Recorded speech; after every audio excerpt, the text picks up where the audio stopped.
Hi, I'm Brian Pappas, and I'm here to tell my ADR as a first career story. I want to start by saying that if you're interested in mediation, it's very important that you keep your day job because I was really lucky in how I got here, and there aren't many jobs out there. And the way to do this is to go to law school, to litigate for 20 or 30 years, then become a judge. That's very helpful. And then you can mediate. And most importantly, you should never listen to anybody who tells you that. And let me tell you why. So I was a first year law student, and like many first year law students, I was depressed. And the depression rate is in the 20% range your second semester of your 1L year, rising to 30% or more for 3Ls. And after my 1L year, I knew that if I didn't find something to do over the summer that I really enjoyed, that I may not come back. And so I decided to study abroad with the University of Missouri in Cape Town, South Africa. And something clicked. I really enjoyed the classes. I really enjoyed the type of material. And I came back and I did a mediation training at the Oakland Mediation Center in Bloomfield Hills, Michigan. But I didn't believe that I could actually have a career in it. Everybody told me I couldn't do that and I needed to litigate. I decided I wanted to be a prosecutor. And so I was hired as a state's attorney in Cook County in Chicago. And when I went there and I took the bar exam and I asked about my start date, they said we had to do a round of layoffs. We hire everyone back and we'll let you know.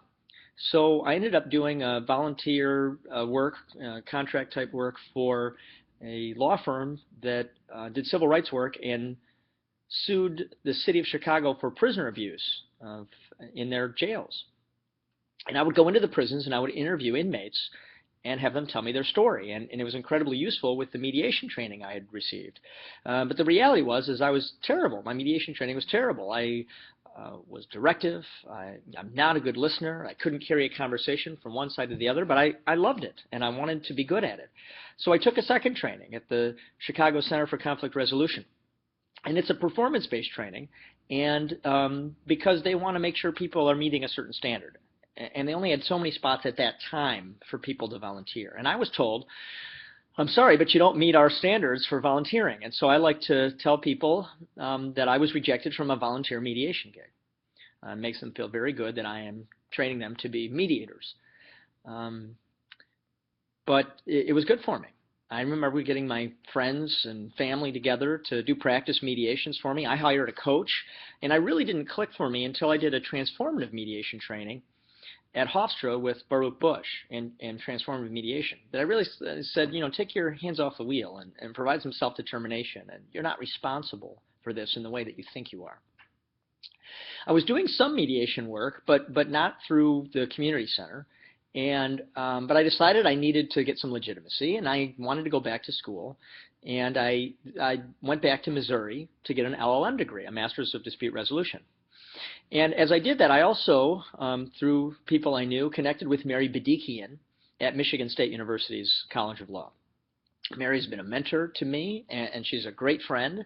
And I said, I'd be happy to do some work for you. I can get credit for it. What do you say? And she said, absolutely, let's do it.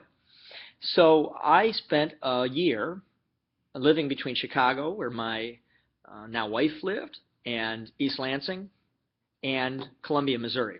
Now, for all the Jayhawks out there, I'm finishing a degree in public administration, a PhD at KU.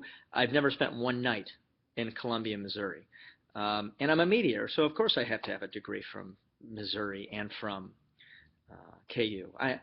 I work at Michigan State, but I live in Ann Arbor. You have to be able to be impartial, although I'm not during sports season.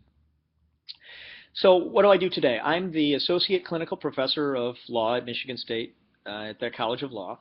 I teach mediation, negotiation. I teach a 1L contract negotiation course along with Mary to all the 1Ls. And I'm really lucky to have the job I do. I do training around the state in community mediation.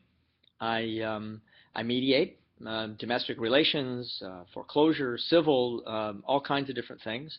I do a lot of public policy facilitation, and I'm very passionate about that.